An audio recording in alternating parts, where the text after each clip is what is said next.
Alright, so, what have I been waiting for, or anyone actually slightly paying attention, is today is February 1st, and it is when I'm going to do sort of kind of like a capstone for myself. When I say capstone, I'm going to really like a school capstone, like the business problem solving I'm doing right now. I'm going to take all the information within the past, May, June, July, August, September, October, November, December, January. I think it's been like 9 months, dude. Okay. And all that information to actually instill it. So, when it comes to the major things I'm going to bring in is the abstract knowledge that I have from the MATADOR study, as well as pretty much all the information I've learned, practical information, as well as, what the fuck is that? So, Weightology.net produced this volume Bible, and I've gone through like 20 pages of it, but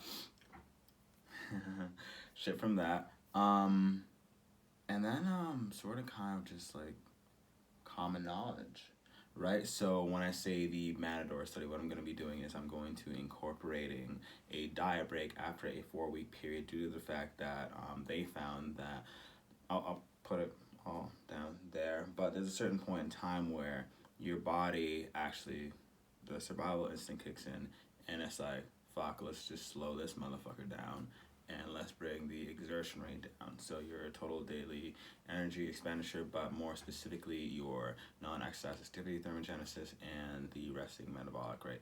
Fuck, hopefully I get everything right, because this is right off the top and I can't fucking edit this shit. Now, when it comes to pretty much saying fuck you plateau, right? So all that comes into account. I still have a at least 1,000 calorie deficit due to the fact that I have estimated with Whoop and more predominantly like my practical experience with myself. My caloric exertion or total daily energy expenditure is 2,500 calories, right? That's just because I've been trying to stay in a deficit. I've been at around like 2,000 to 2,500 calories, and I haven't really gained weight, luckily. Thank you, God. And of course, this is all, God willing, I stay sober, right? I do a lot to stay sober. I'm going to be going to a meeting soon. So back to the point, right? Because I cannot fucking edit this shit. Stay with me here. Everything from the MATADOR study, and I'll have this all down more, but then also to escape the plateau, I'm going to push the limit of the volume in which I actually train, right? So right now I do generally 4 sets. This past week I've just been doing bodyweight to prepare for this. I'm going to go up to 5 sets, right? 5 sets per muscle group, 2 times a week, as pretty much, let's see, how do I explain this? In a trained individual, right, 20 to 35, 40 sets is the sort of kind of optimal max in which you can grow muscle, right? And that's per week, right? When you split it into sets per session, it's about 10, depending on the individual, more or less. Is yeah. After you have potential to go into junk or wasting your fucking time sets, right?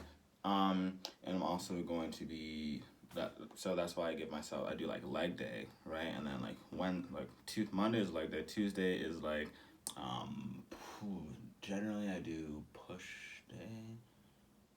Yeah, push or pull. Upper body day. And then Wednesday again is another leg day, and then like another push or pull day, and then like core, cardio, and then yoga, which I just did today. Back to the point.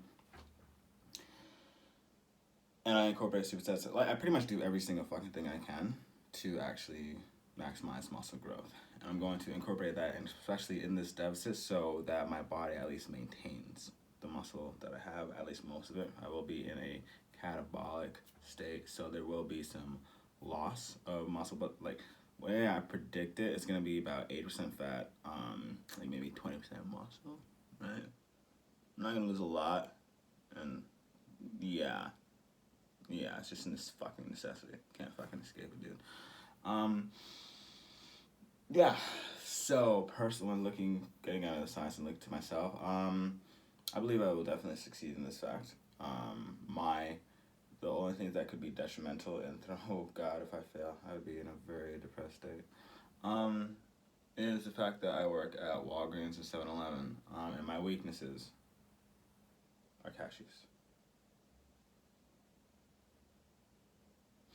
And Walgreens always has a fucking sale on cashews.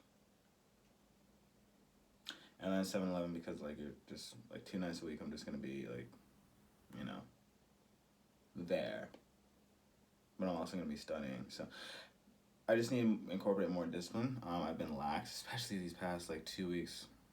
Like when I decided, I was like, fuck. Yeah. I probably lost like everyone by now. But for myself, in the future, Devin, it was very bad that you've had like 10 donuts this month. Whew. What else have you done? You've had like 10 donuts this month. Your eating has been very bad, and you know it. Only God kept you this low, bitch. Only God kept you this low.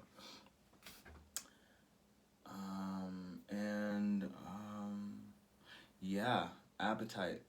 Appetite is gonna skyrocket. It's gonna skyrocket. A lot of studies show that. I was watching this girl, cute British girl, Natasha Ocean, who explained or presented the fact of how leptin, hormones such as leptin decrease and ghrelin increase, which is not just a fucking awful combination. What else did I want to say? God willing, I stay sober.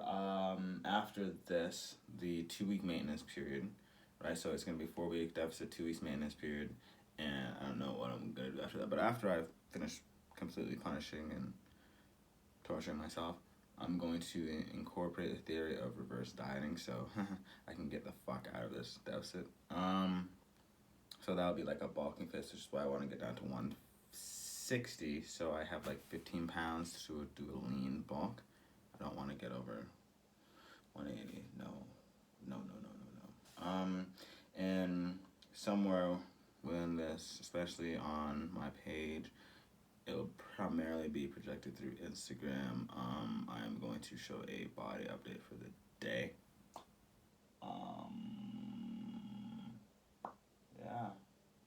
Yeah, everything else will be good.